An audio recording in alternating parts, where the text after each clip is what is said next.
bayinya dari storytelling. Dengan menggunakan media buku, kita bisa membiasakan mereka dengan literasi dini, karena mereka itu yang pertama mereka mengenal fonem. Kabupaten Buleleng terindikasi tak lancar membaca, menulis, dan berhitung. Berbagai upaya dilakukan pihak sekolah untuk membantu siswa yang tak bisa menulis, diantara satunya dengan membacakan buku secara nyaring atau read out loud. Yang ini dilakukan oleh komunitas. Halo teman-teman semuanya, kembali lagi di podcast kami, Ruang Edukasi Mahasiswa PGSD.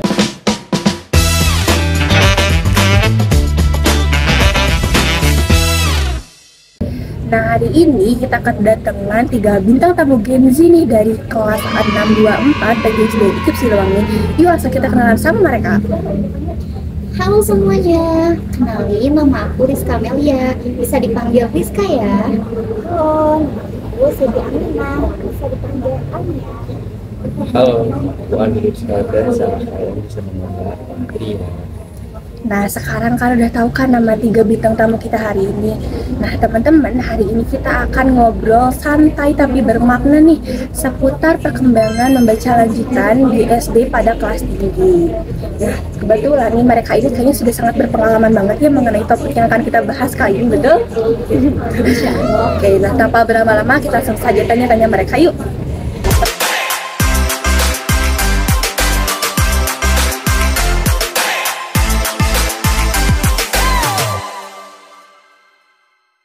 Pertama nih, mungkin bisa jelaskan dulu apa sih sebenarnya yang dimaksud dengan membaca lanjutan pada SD di kelas 3? Mulai dari kelas 3. Iya, jadi membaca lanjutan itu adalah tahap setelah anak-anak sudah bisa membaca dengan lancar. Di kelas tinggi SD dimulai dari kelas 4, 5, dan 6. Anak-anak mulai belajar memahami bacaan secara lebih dalam seperti ide pokok, menyimpulkan isi bacaan, dan menafsirkan tersebut. Wah, menarik banget ya teman-teman. Ternyata menurut Kak Andi membaca itu tuh bukan sekadar harus nyaring saja, tapi kita juga harus memahami apa yang akan dibaca. Wah, dari kami Ya, perkembangannya cukup signifikan ya. Anak usia 11 sampai 12 tahun itu bisa mempelajari pengalaman istilah kritis. Tapi ini mereka juga mampu belajar membaca dengan bacaan seperti teks eksplanasi, teks eksposisi, naratif, dan bahkan teks dalam artikel-artikel juga mereka sudah bisa. Namun mereka juga perlu bimbingan ya dari pihak guru juga agar mereka itu mampu menghubungkan antara pengalaman dan isi bacaan tersebut. Karena peran guru dan lingkungan itu sangat penting gitu ya dalam perkembangan mereka.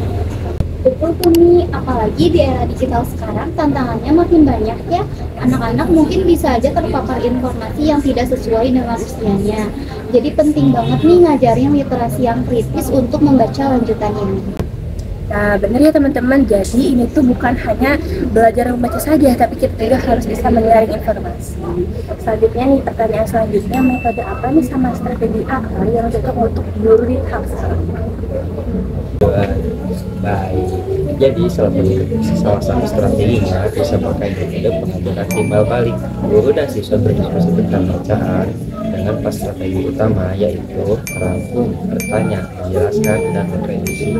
Ini efektif banget loh untuk meningkatkan pemahaman pembacaan. Aku juga pernah lihat ya guru memakai metode grafik organizer gitu, seperti peta konsep dan diagram alur gitu ya. Itu membantu siswa memvisualisasikan struktur teks, jadi siswa lebih mudah memahami isi bacaan.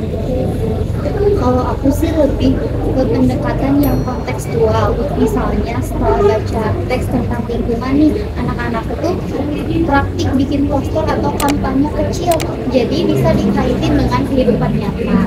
Wah, keren-keren banget ya 3 bintang tamu kita kali ini. Jadi ini bisa kita simpulkan bahwa membaca lanjutan itu bukan hanya sekadar membaca saja, tapi juga harus membangun pemahaman, berpikir kritis, dan juga bisa berinteraksi dengan teks yang mereka baca. Nah, terakhir nih, ada gak pesan yang bisa disampaikan nih untuk guru dan calon-calon guru ke depannya di luar sana? Kalau dari aku sih yang lagi untuk mengeksplorasi sih ada baca yang baik dan menarik.